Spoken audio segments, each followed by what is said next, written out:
Ça me fait rêver que je vous dise aujourd'hui qu'il faut cesser le combat. Là, ça a été alors le coup de masse, quoi. Ça a été d'abord un mouvement d'incompréhension, de colère. C'est pas possible. Quand on a appris le 18 juin que les Allemands, d'un moment à l'autre, allaient débarquer à Quimper, l'idée que la Bretagne était envahie par l'armée allemande, ça bouleversait tout, quoi. Il y a le 19 juin matin, sur le port d'Audierne, en continuant à chercher, quelqu'un m'a dit, mais il y a l'Arzénite qui est là et qui doit partir, qui doit rentrer sur l'île de Saint. Alors ça fait-il, je dis, ben au moins, si on prend l'Arzénite, on a l'île de Saint, on trouvera quelque chose. Le pays est en danger, aller servir la France, il y a du patriotisme et puis l'esprit d'aventure de la jeunesse. Tout de suite, on faisait des papiers qu'on faisait à la main, des tracts qu'on faisait à la main, qu'on distribuait et qu'on collait. Voilà, c'est comme ça que ça a commencé, puis de fil en aiguille, après, l'action se muscle un peu. Je prenais un sac de jute, je mettais un fusil mitrailleur bien camouflé dedans, attaché sur le porte-bagages, sur le cadre de mon vélo. Je mettais peut-être un mousqueton avec ou autre chose, et puis je partais à Tinténiac. Avoir des armes, du plastique, ça permettait de monter un guet-apens, de tendre une embuscade sur un convoi allemand. Aussitôt après le débarquement, c'est là que ça paraissait indispensable de faire quelque chose. Ça m'a poursuivi toute ma vie, moi. Là. Des images qui sont restées dans ma tête, je me vois encore plongeant dans le champ de blé après avoir tiré sur les Allemands. Hein. Les Allemands déchargeaient le matériel et nous, on attendait que ça se fasse. Et pendant ce temps-là, nous, on se promenait sur la site, comment ça se construisait, quoi. Et on discutait avec les gardiens, alors on disait, oui, mais là, qu'est-ce que vous allez mettre comme armement et ainsi de suite, tout ça. Moi, là, j'étais embauché pour les reconnaissances des blocos, comment le travail avançait, quoi. Je ne transmettais jamais le plan et les explications en même temps, ce qui fait qu'on ne pouvait pas faire le rapprochement entre les deux, quoi. Alors, c'était madame qui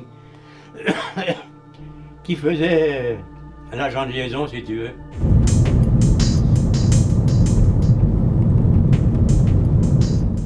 Et puis là, on dit au chef du maquis, il faut organiser votre camp de façon qu'il y ait une cinquantaine de résistants qui viendront pour des stages d'armement, surtout d'explosifs. D'accord. On savait que si on rencontrait quelqu'un, c'était des Allemands. Oui, parce que le couvre-feu existait et le couvre-feu était respecté. Hein. Favdek, il sort son revolver, il tire. Là, j'ai eu la trouille. Et lui, il a eu la trouille aussi. Il a fait un réflexe malheureux. Moi, ça a peut-être sauvé la vie d'un type. Parce que la Gestapo et tout se sont tournés vers le coup-de-feu. Nous, on a réussi à se sauver. Mais je pense que le type était arrêté, a réussi à se sauver. On dit, si on est arrêté par des Allemands, on ne peut pas se barrer. On ne peut pas se sauver. Il va falloir essayer de plonger la main dans la musette, dégoupiller et essayer au moins de ne pas mourir pour rien. Tout le réseau a été dénoncé et en l'espace de 3 jours, on a tous été arrêtés, quoi. Ce qu'ils voulaient surtout, c'est avoir le chef de réseau. C'est ça qui nous a sauvés. Parce que tant qu'ils ne l'avaient pas, ils nous tarapistaient, ils nous interrogeaient, ils essayaient de savoir, quoi. Et alors, donc, personne n'a causé, et pour cause, puisque on ne savait même pas. Le 18 juin, j'ai passé au tribunal à Rennes, et j'ai été condamné à mort. Je me doutais que j'allais avoir une condamnation assez sévère. Vous pensez bien, le sujet allemand, la résistance, tout ça, ça faisait un tout. Mais condamné à mort, je ne pensais quand même pas. J'ai pris des risques,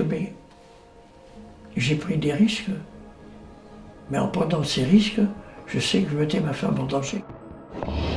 Bon, alors, à mon tour de vous raconter l'histoire d'une jeune résistante pendant la guerre, pendant l'occupation, et j'avais pratiquement votre âge.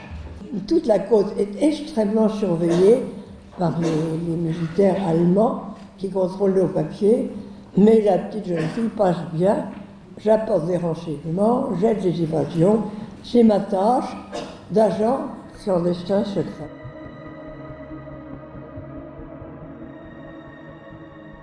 Très franchement, quand on est parti, enfin, moi j'avais bien posé la question. Hein.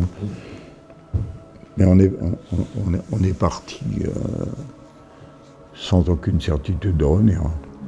Je crois que c'est ce verbe résister,